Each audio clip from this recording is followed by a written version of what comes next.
Today, I want to read to you from the short book of Jude, verses 22 and 23. I want to talk to you about looking outward.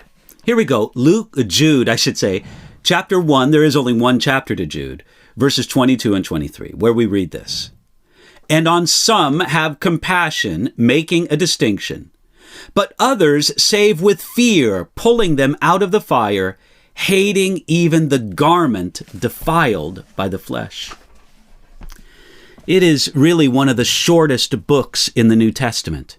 But in this brief letter from Jude, he spent most of his time telling us about the character and the fate of certain dangerous men that threatened the early church and God's people.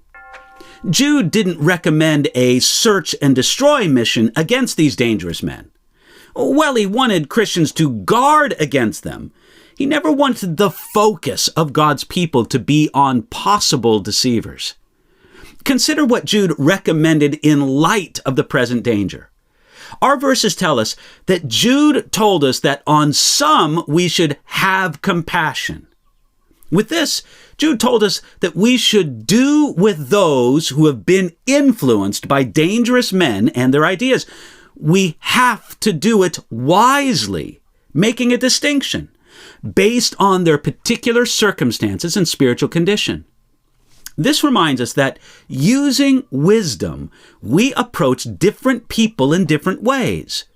We're supposed to be sensitive to the Holy Spirit, and then we can know when we should comfort and when we should rebuke. Certainly, in many cases, the correct response is to, on some, have compassion. This means loving them. No matter how bad a person is, or how misleading and terrible their doctrine might be, we are still not allowed to hate them, or to be unconcerned for their salvation and spiritual well-being. Christians should not abandon a friend flirting with false teaching. They should help them through the difficult season in love, instead of treating them like a spiritual leper. There are also those whom we must save with fear. This second group that Jude described must be confronted more strongly, but in fear, not with a sanctimonious superiority. You see, you may need to pull them out of the fire, but never do it in pride. Any correction must be done with a humble heart, one that cares about spiritual purity. Jude told us, hating even the garment defiled by the flesh, but doing it humbly before God, that is, with fear. The Apostle Paul communicated much the same idea in Galatians chapter 6, verse 1. He said this, "Brethren, if a man is overtaken in any trespass, you who are spiritual, restore such one in a spirit of gentleness, considering yourself also to be tempted."